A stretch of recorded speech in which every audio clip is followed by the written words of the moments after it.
So thank you very much everybody for joining us this morning. Thank you for Steph for agreeing to share some information about pivots for you and talk about small scale step assessment. I'm going to pass over to the expert, put myself on mute and just keep adding people as they join. Steph, over to you. Okay, hi everybody. Thank you for having me here this morning, Abigail, and it's lovely to see you and to be part of your network here. So my name's Steph Johnson. I'm actually a teaching and learning consultant for Lancashire Local Authority.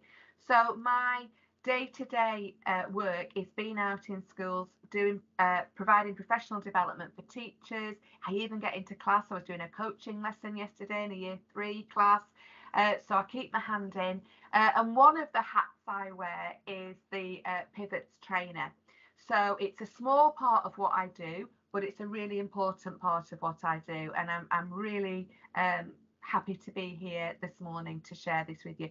So I'm just going to get up my PowerPoint. 1 second. There we go. I was just saying to Abigail that I will send this out after the meeting. So if anybody wants a copy, you'll have the notes there. Okay. I'll give you an overview of PIVATS because obviously it's we do extra training where we go into it in more detail, but this will hopefully just clarify some of the questions that you might have, and there'll be time, I think, for questioning afterwards anyway. There we go. So what is PIVATS? PIVATS was first written in the 1990s. I think it was 1998 when the first version came out, the first edition. And we were in a very different assessment agenda at that time. It was the time of the national strategies. You're probably all far too young to have been teaching in those days, but I remember it well. And there was an expectation that children would make a certain amount of sub-levels of progress a year. But at that time, we weren't aware of anything that helped to measure and celebrate actually the small steps of progress that children with additional needs were making. For those of you who were around at that time, if children were not working at national curriculum levels, they were awarded the dubious level of W, which was working towards, and that covered a massive area. So there was no way of measuring progress in there. So that's when the government brought in the P scales. But what a lot of our teachers of children with SEN found was that this P scales, even the P scales, weren't broken down into small enough steps to properly measure progress. So that's when PIVATS was born. Initially, that I wasn't involved in it at that time. What the team did was they took the P scales and broke them down into really small measurable steps of attainment, and then they carried on up to level 4 of national curriculum as it was then. So PIVATS stands for Performance Indicators for Value Added Target Setting, because at that time, that was what it was very much about. It was about the numerical targets, the quantitative targets. But as you can see, we're on to PIVATS 5 now. We're on the 5th edition of PIVATS.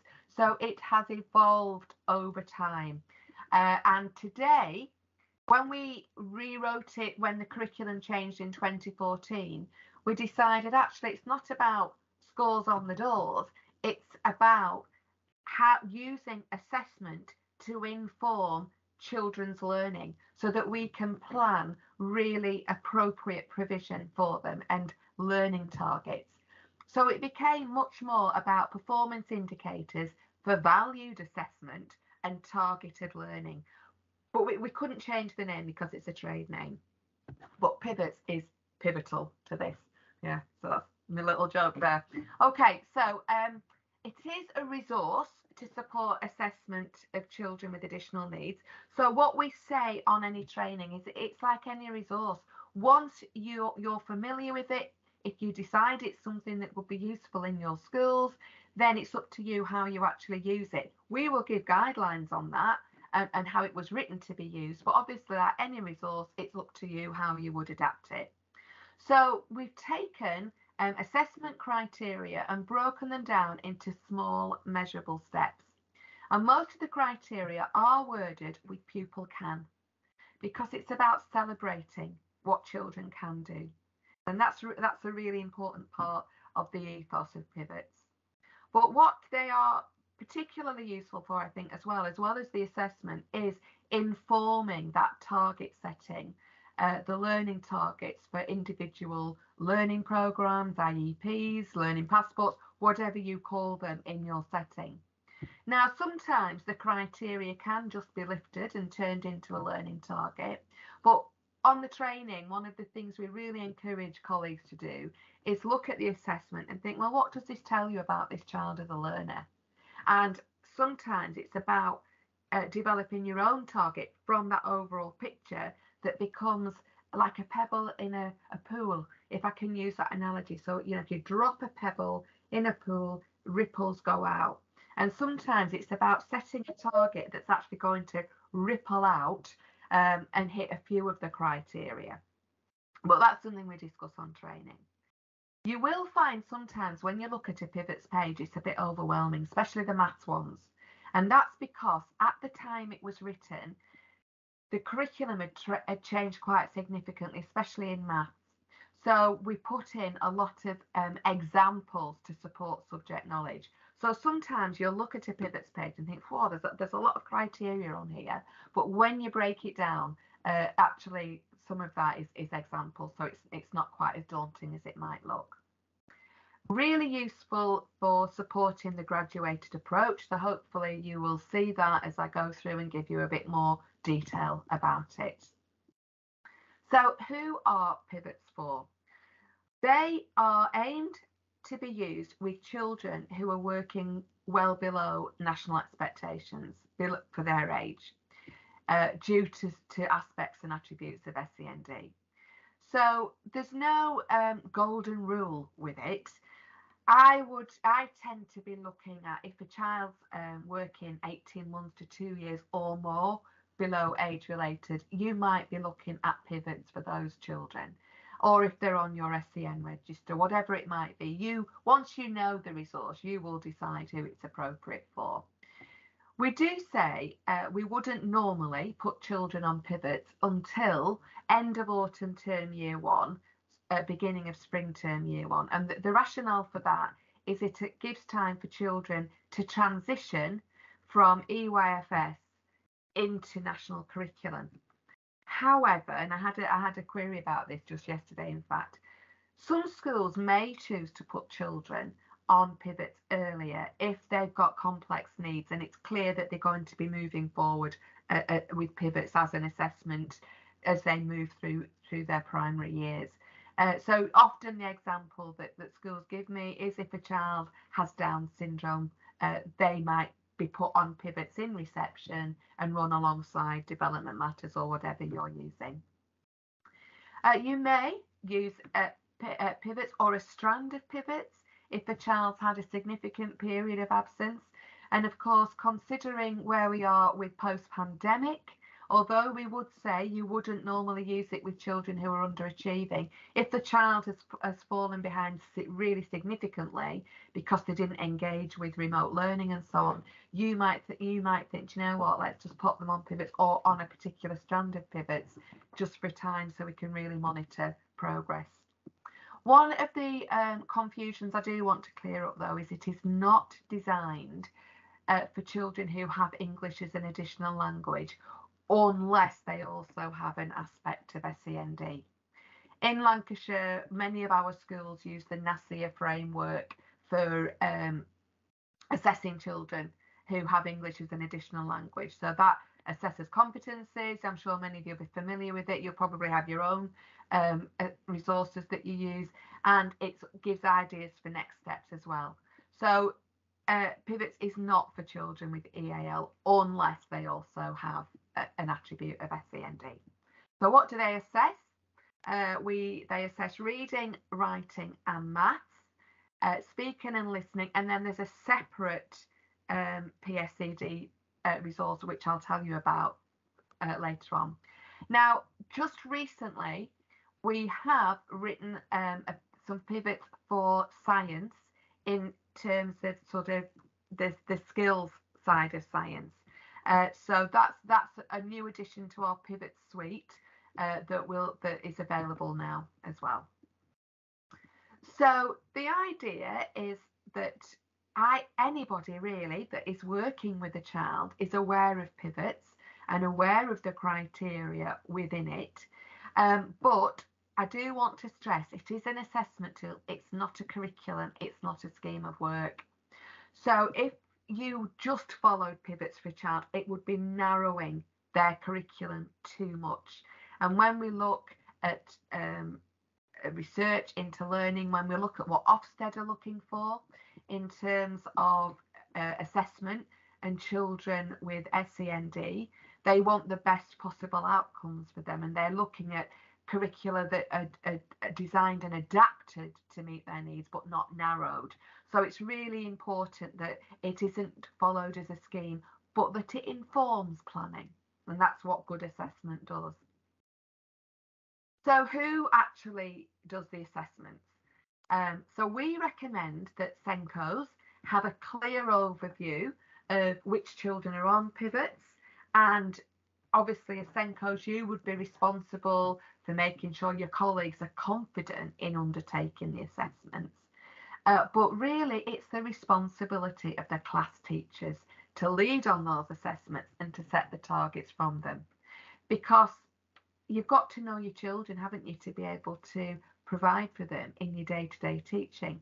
So as well as your provision and any additional interventions that you may be running, you've got to know your children so that you can be weaving in their targets in your day-to-day practice.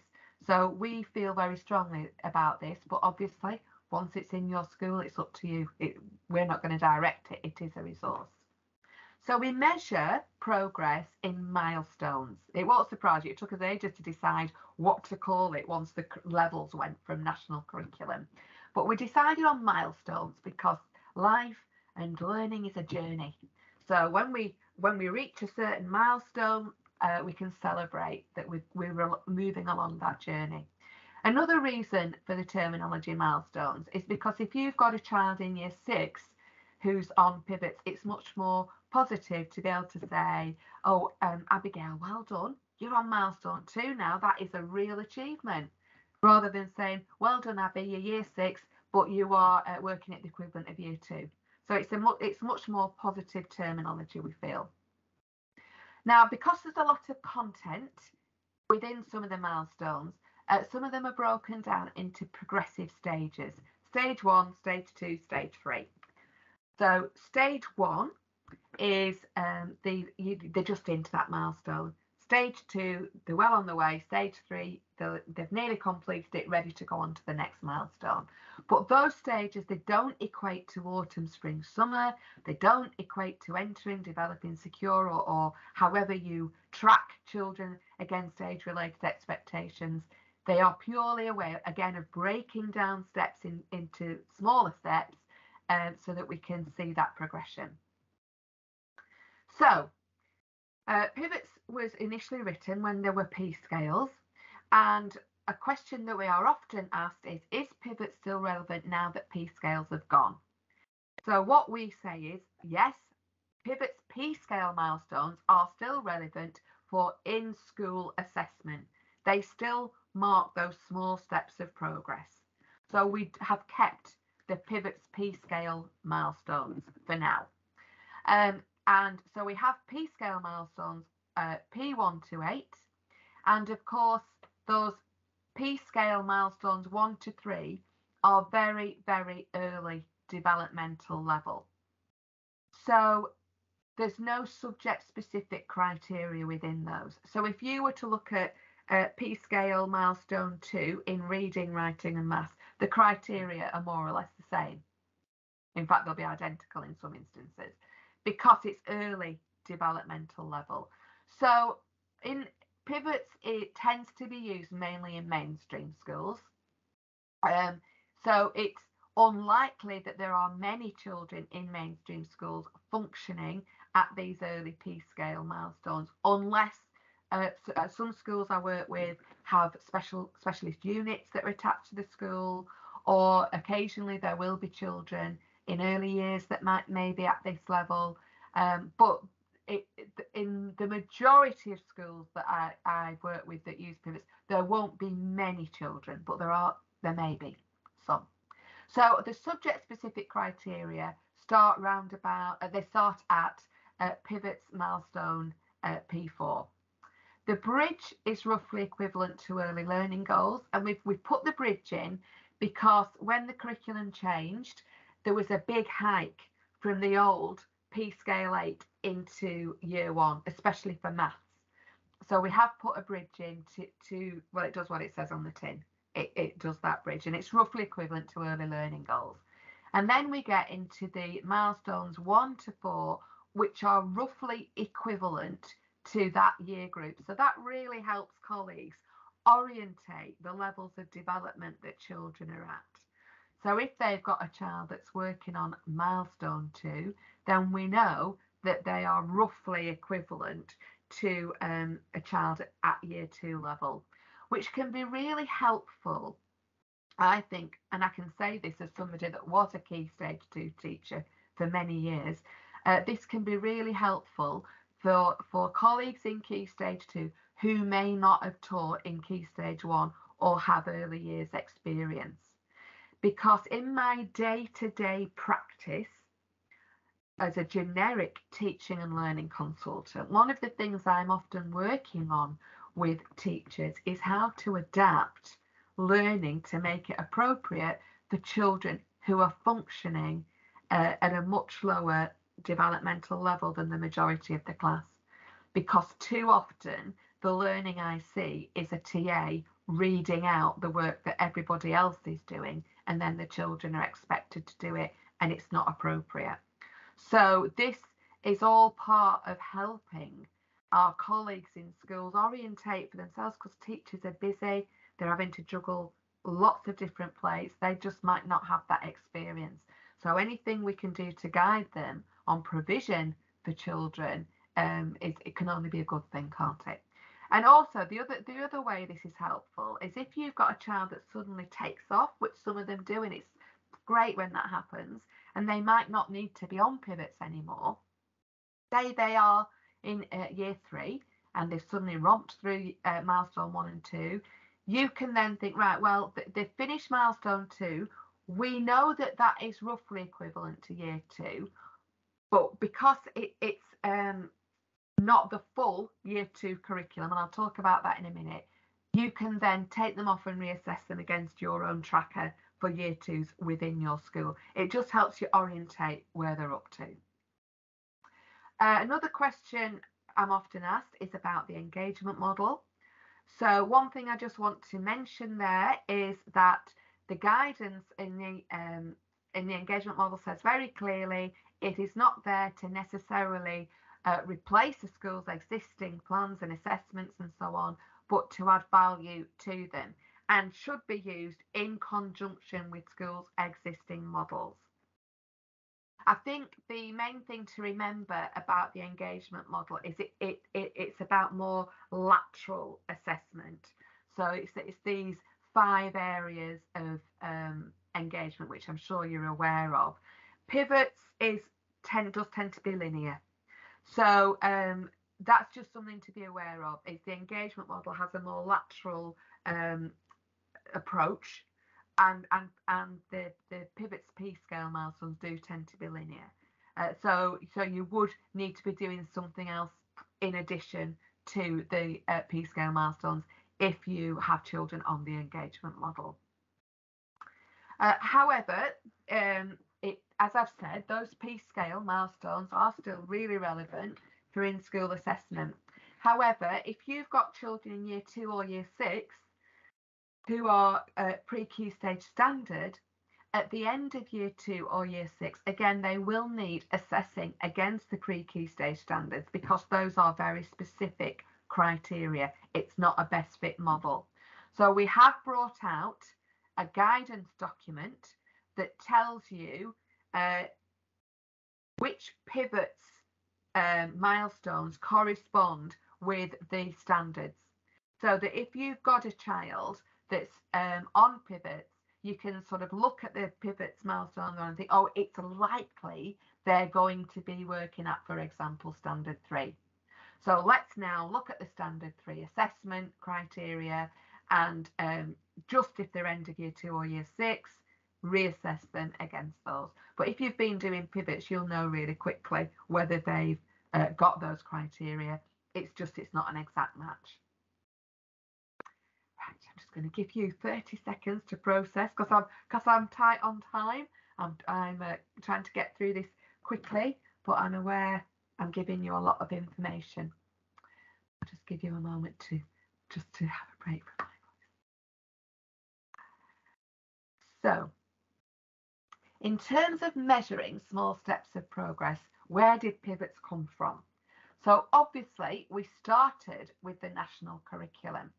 Now Lancashire's a really big authority, and we are very, very lucky to have a big school improvement team. And as part of that team, we have a big arm of consultants that put on professional development training. They write some fabulous resources and so on.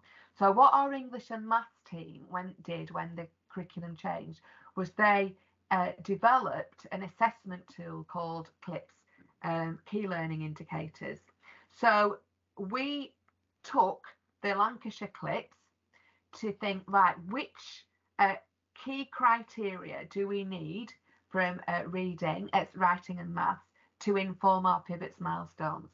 Now, it doesn't matter what tracker you have. It doesn't matter if you've got Focus, Target Tracker, if your schools develop your own tracker from the national curriculum. Because it's all based on national curriculum, the PIVATS milestones will still be relevant. And that's why if you're working on a PIVATS edition that is not 5, it's out of date, because that will be from strategy days. The PIVATS 5 edition is the one that is relevant to the current national curriculum. And then, as I've mentioned, we've broken down the milestones into progressive stages, and then we have a tick system, which I'll explain in a minute, that takes the steps down into an even smaller measurement. So I think one of the most complicated things about PIVATS is the page itself, because when you first look at it, when I was first asked to take over the training for PIVATS, I looked at that and thought, where do you start with this? So, but once you get used to it, it's actually quite straightforward. So at the top right hand box, it tells us which milestone we're looking at. So this is PIVATS milestone 3. So that tells me we're looking at some criteria that are roughly equivalent to year 3 age-related expectations. Now the example we're looking at is reading. So these headings represent reading at year 3 level. If we were looking at an earlier milestone, we'd see phonics and word reading in there, because that would represent reading at that particular level. So this tells me we're looking at reading. It's not P-scale milestone 3. It's not really, really early developmental. It's just milestone 3. So that's year 3. Now under that, in bold, there is what we call the milestone description. We can see this one tells us it's stage 1, so we're just into milestone 3. And this milestone descriptor is really important when you are first assessing a child using PIVATS, because it's the summary statement. I call it an umbrella. That's why I'm doing that. It's an umbrella statement. It summarizes what reading at milestone 3 might look like. So when you are first assessing a child on PIVATS, you will read up and down the milestone descriptors until you find the one that matches that child. So I'm assessing Abigail. Yeah, this looks bob on for Abigail. So now I'm going to look at these performance indicators, because these are the criteria, the small steps that have been broken down from this. So when I'm assessing Abigail, I'm thinking, right, what have I got evidence for? Not what have I taught, what have I got evidence for? And I'm not going to say you've got to see it 3 times, you've got to see it 5 times, because we all know from our experience of working with children that sometimes a child will get it and they can apply it across the reading, and happy days, they are, we can confirm they've got that criterion. Other children, it might take a lot more time. So it's about you knowing your children. So if I was assessing Abigail, I'd be reading down the criteria and think, yeah, she's got two there. I'm going to highlight those. I might give a little tick. You decide in your school what you want to do. She's got all of those. Brilliant. She's got one of those. She's got all of those. She's got two of those. So that starts to give me a picture of Abigail as a reader as I look across. Now, when I am assessing, if I'm doing a summative assessment, I'm going to use this key at the bottom. And what I'm looking for are the columns where Abigail has got all the criteria. So she had, I think, I've got to remember now what I said, but she had two there, right? She got all of those. So great, we can give that a tick. We've got one big tick there. I think she had one of those, all of those. So another tick. And she had like a couple in there, I think. So if we look at the key at the bottom, I can see that 2 ticks tells me that Abigail is milestone 3, stage 1D.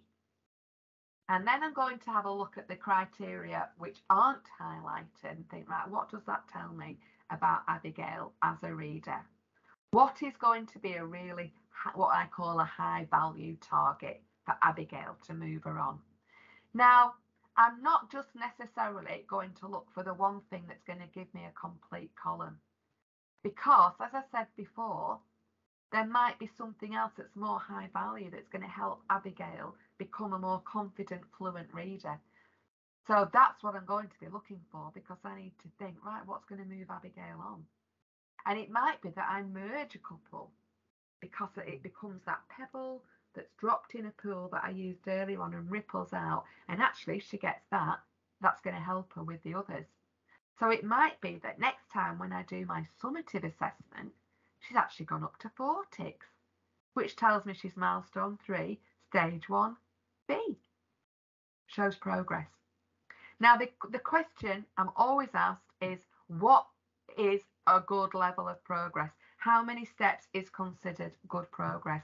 And I'm afraid there's no answer to that, because it will very much depend on your child and their individual needs.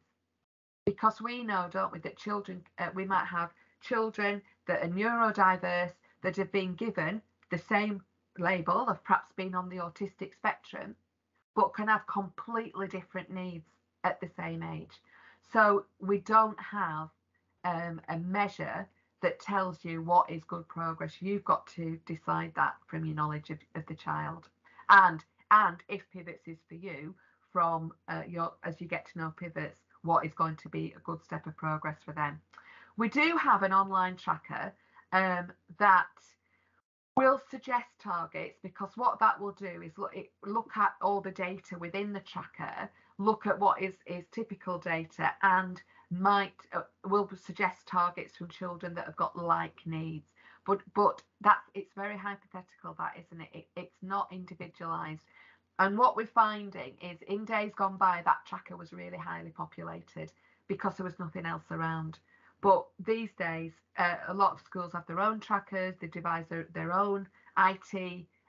So there's not as many schools using the PIVATS tracker as there used to be. So the data is only as good as the amount of schools that are using it.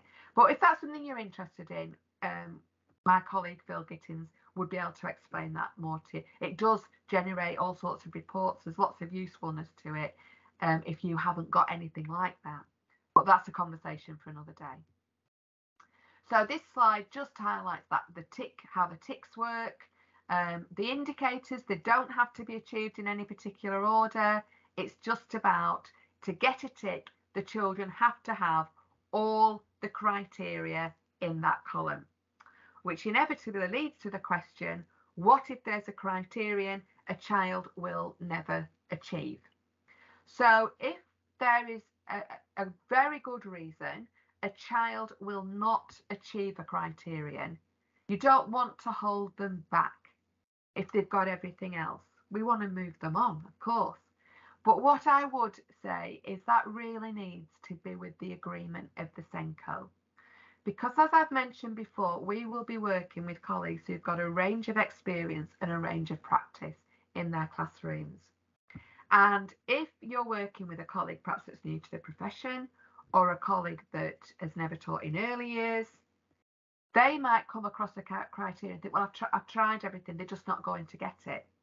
But actually they haven't tried the right approach, or they haven't tried a strategy that would really make a difference for that child, just because it's not in their toolkit. So that's why I would say I'd really recommend that it's with the agreement of the SENCO, so that you can look at the whole provision for that child and think, well, is there something we haven't tried yet? But there will be times when a criterion they're not going to meet. So you might decide to move them on, but I would advise you to keep a record of that, because inevitably what can happen is children make progress, and then that gap can be addressed later on because they've developed enough to be able to go back and work on it.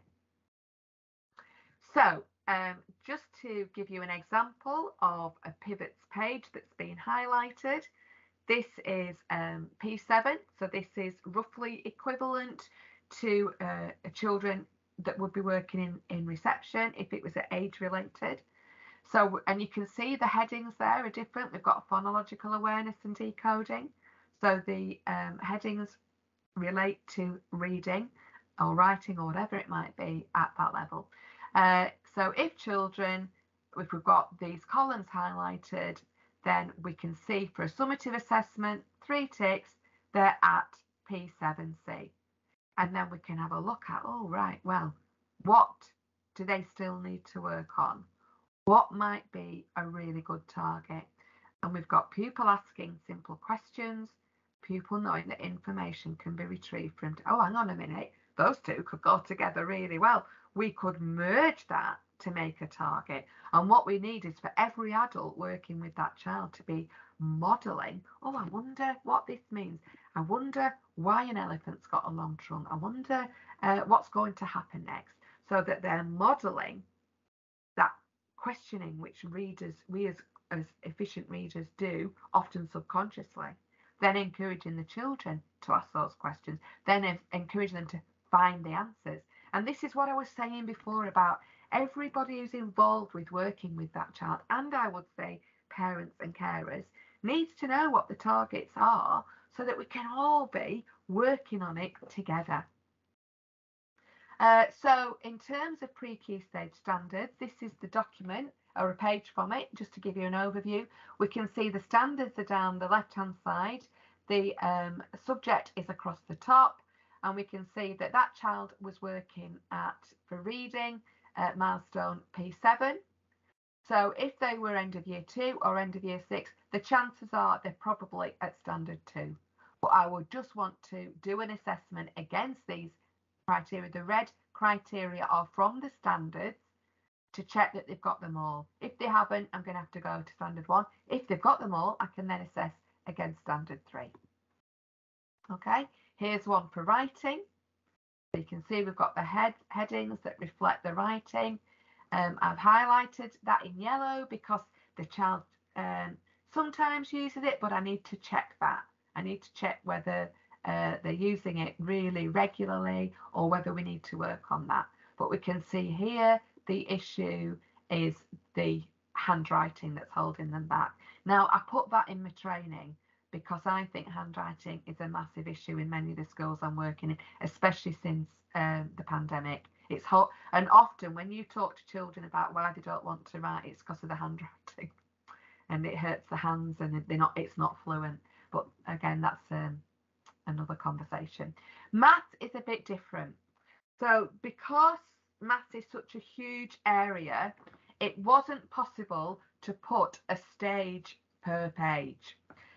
So you have the whole of the milestone over 3 sides, and then you've got this massive key at the end, and it's that key that helps you break it down into stages, because you can see from this slide that at the top of every box there is a heading for that aspect of math, or mathematics I should say.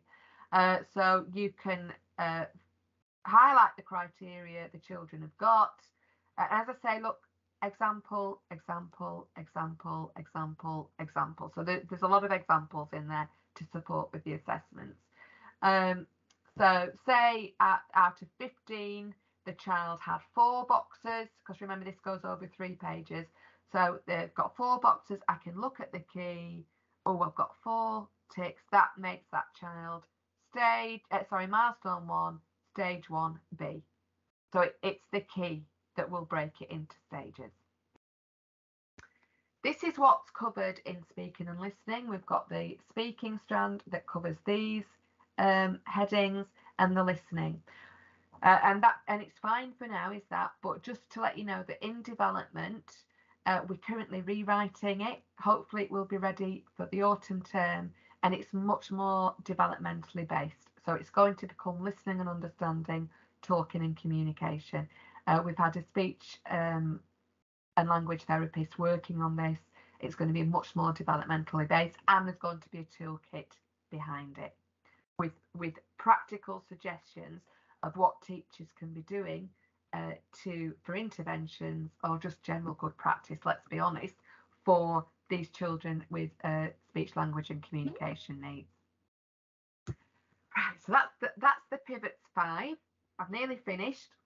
The second PIVATS product is the PSED, Personal, Social and Emotional Development PIVATS, ready for learning, ready for life. That covers these 4 strands, and you can see the indicator headings that are within those strands. So here we've got communication with others, communication for self, about need. In the social awareness and relationships, it's about communicating with others. So this product, this assessment tool, can be used more widely than children with complex additional needs, I would say. When I was school-based, I always worked in schools that were in areas of high social deprivation and disadvantage. So I know I would have been definitely using ideas, elements from the PIVATS PSED with my whole class at times. And interestingly, a lot of Lancashire schools have bought into this post-pandemic, because what they've found is children have come back to school with increased emotional challenges, behaviour for learning has gone. So a lot of our schools are really having to have a focus on that. Now, the exciting thing about the PSED assessment tool is there is a toolkit that sits behind it. Again, it gives you that first port of call of interventions that you can put in place. So many of the criteria have got hyperlinks. These link to information cards that tell you when, how, why you might use it, next steps. And some of those cards will link to resource cards or websites that we've had permission to use. Now, I must just say, when you look at some of the resource cards, they look a bit bland and boring. And the reason for that is they weren't at first, but colleagues in schools asked us to make them fully editable so that they could be personalised for children. So that's what we've done.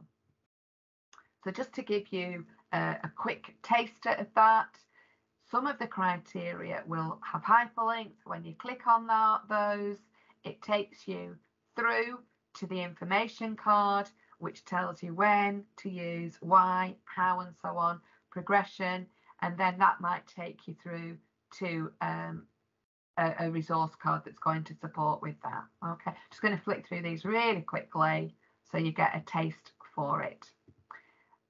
So that if you, as I said before, if you've got teachers that are inexperienced or haven't, they're new to the profession, or they haven't had to work with children with these needs before, it does give them that starting point until perhaps if the child needs specialist intervention, until you can get that lined up and so on. Okay, I'm just going to flick through these really quickly. There you go. That's an example of one of the editable resources that you could develop alongside that child. So we're not doing it to them, we're doing it with them. Okay, behaviour for learning, definitely one I would be using more broadly than individual children. Huge issue at the moment. Okay, so I'm just going to, if you don't mind, just bear with me because I'm keeping an eye on time. Because we are a local authority, we're not a company, we don't have somebody constantly working on pivots. Anybody that works on pivots has another job that they're doing. So this is why developments tend to take a while to come into being. But some things that are close to coming into being are a reading intervention that we've been writing, which is for children for whom good quality phonics and phonics intervention hasn't worked. And this is based on precision teaching. I've got it lined up, but I'm not, I think, right, I might have a chance to show it you very quickly in a minute. So that's a resource that's very close to coming out, probably, again, autumn is realistically, because these things take ages to get to publication. And we've also got a maths intervention. One of my maths colleagues has been working on practical ideas for what we can be putting into place for teaching and learning for children at the lower maths milestones. And as I said, we've got the speaking, listening, talking and communication toolkit. I've just popped in a slide. We do have a website that you can go on if PIVATS is for you, and it might not be. That's just to give you an idea of pricing. That's the PIVATS 5. The PSED is 180 for the assessment tool and the toolkit. If you've already got the assessment tool, it's just an additional £50 for the toolkit. Now, I didn't write that toolkit, so I can actually say that is really good value for money. Just as a teacher, I would say that. That's the website. But if you just Google pivots, it's usually quite high up there if you're interested in knowing more. We do also run a series of courses on how to use pivots. We're just in the process now of writing the course programme for next year. So if you're interested in coming on a course to find out a lot more about it, how to use it, I will, once that course programme is finalised, I'll send it to Abigail, and then it's there should you wish it. But I'm really not here to do a hard sell, because for some of you it'll be right, some of you it won't be. And for me, it's about improving outcomes for our children. So if you are interested in knowing more, that's great. But you might have seen this presentation and thought, you know what, no, it's not for us. And that's fair enough, isn't it? Okay, so that's the presentation. Do you want me to flag up quickly the resource, those additional development resources, Abigail, just so people can have a quick look, or shall we leave it there? No, show Steph. Let them see what they like. Okay, so I'll just share my screen again. Just bear with me, colleagues, while I find it. So this is the number one. So as I mentioned, as with the PIVATS PSED, you would go into the number criteria, the assessment sheets, and there'll be hyperlinks. But I've not got that up. I'm just going to take you straight through to give you a taster of what you would hyperlink through. So we can see here milestone P6. So this is very early number development. Our maths colleague has put the criterion there, and then given examples of what you might do, the key teaching points.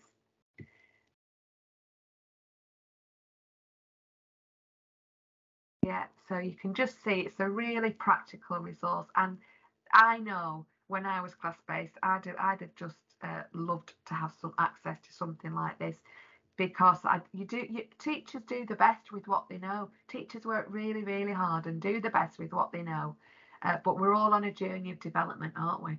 I think I've been in education 33 years this year, which is like a bit frightening, but I learn something new every day. Fantastic, I love it. And I learned something new when I look at these resources. So that just gives you a taster of the let me just scroll down and I can show you one a bit higher up. So what have we got here?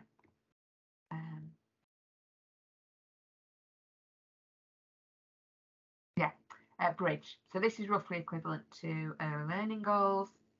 So we're getting up to sharing, 20 items, equal parts.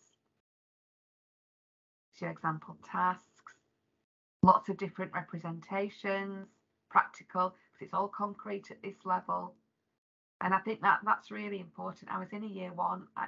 Privilege of my job is I get to go and do lesson visits and see teachers teach.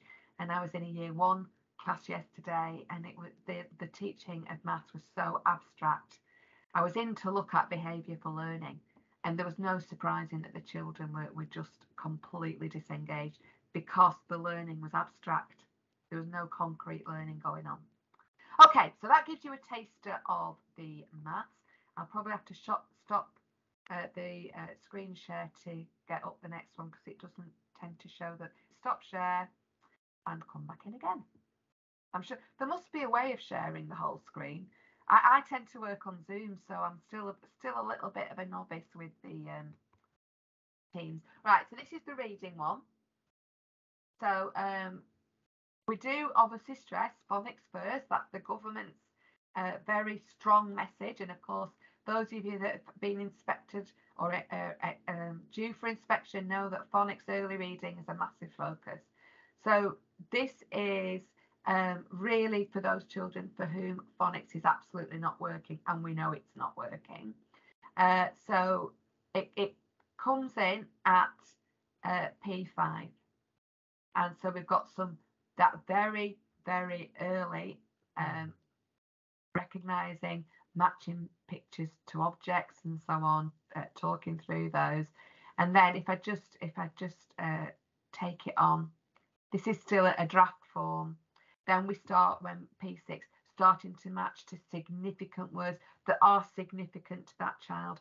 So this is very much about that individualised reading. So those of you that are used to that precision teaching approach will be familiar with these, but you may have colleagues in school that aren't. So that's it's those colleagues for whom this resource has been written. Okay, so it just gives you a little taster there of things that are being developed and will be available hopefully in the autumn term. It's brilliant, Steph. Okay, we've got 3 questions. One I was able to answer. So the first one, I think the answer is no. Is there a version that can be used alongside the Scottish curriculum?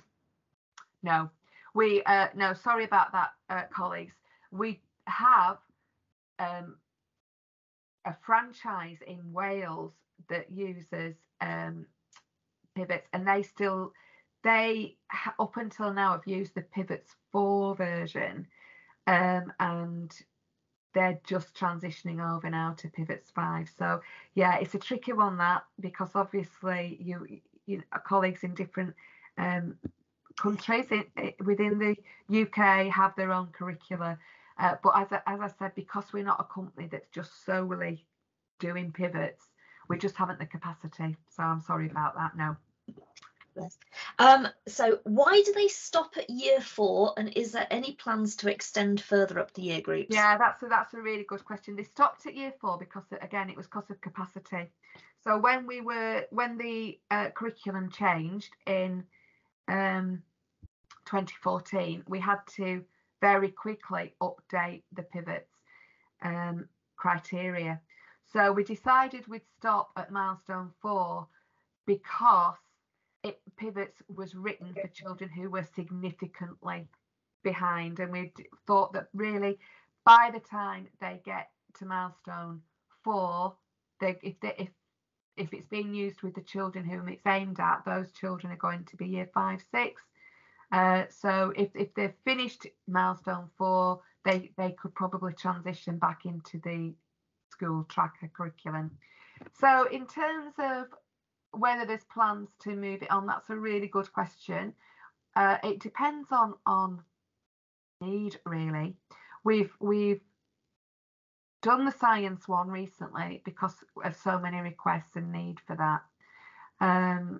We could look at extending it up to, say, milestone 6, because in actual fact the PSED does go up to milestone 6, because the PSED is used more widely in specialist schools with secondary age children. So yeah, so it's a bit of a woolly answer, that, isn't it? I don't know. Is the answer there, but I used it in secondary, even though it only goes up to year 4, we used it in secondary for our students, and it was appropriate because they're working at those lower levels anyway, so it was what we needed. Okay, the next one is, so we can use PIVATS resources for teaching as well as assessment. So yeah, what I'm going to say is the assessment, it's not a scheme of work, because I know some people came in late, and this was the message I stressed near the beginning. The assessment tool is not a scheme of work. So if you just follow the PIVATS criteria as a scheme of work, you're narrowing children's learning too much. So no, PIVATS on its own is not to be used for teaching. It informs planning. However, because the people who work with PIVATS, we're all teachers ourselves, we are starting to produce more developmental materials which can be used to support teaching. So the toolkit that sits behind the PSED will support teaching. The toolkit that's going to sit behind the speaking and listening will support teaching. The documents I've just shown you, the maths, the individual reading, the support, that will support teaching. So yeah, so it's like we've got 2 strands going on here. We've got the assessment tool. No, that is what it says on the tin. It's an assessment tool. It informs planning. Then we've got these development materials that we're working on that do support teaching. So I've just seen Rebecca's chat there as well. Yeah, so Rebecca, you might find then the PIVATS PSED is really useful for your students. But I'll certainly, as a result, actually it'd be really useful just to know if people generally would want to use milestones up to 6 for reading and writing, because if I can start to get a feel for that, I can take it back to the development group and say, you know, we perhaps need to work on this. Number intervention, we might be able to release part of it after Easter. This is on our agenda for the next. We have a pivot steering group that meets sort of every couple of months. So looking at when we're going to release that will be discussed then. But what I will do is I'll keep Abigail informed with developments now. I'll make sure that Abigail's on my list to communicate with, so that we can keep you informed.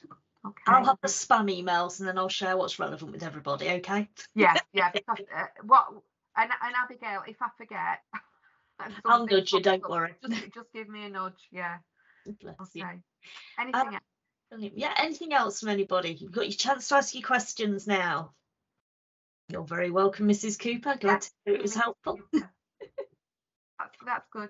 I do realise I've talked at you. It's not, when I train, it's not how I like to do things, but there was a purpose to that today, wasn't there, to inform you? So there was. We needed information, and that's what you've given across to us. I found it. I've scribbled another whole page of notes. I know. I scribbled loads. I was thinking, my goodness. I did. Summary, so that when somebody asks a question in the group tomorrow, as is guaranteed to happen, I've got the answer.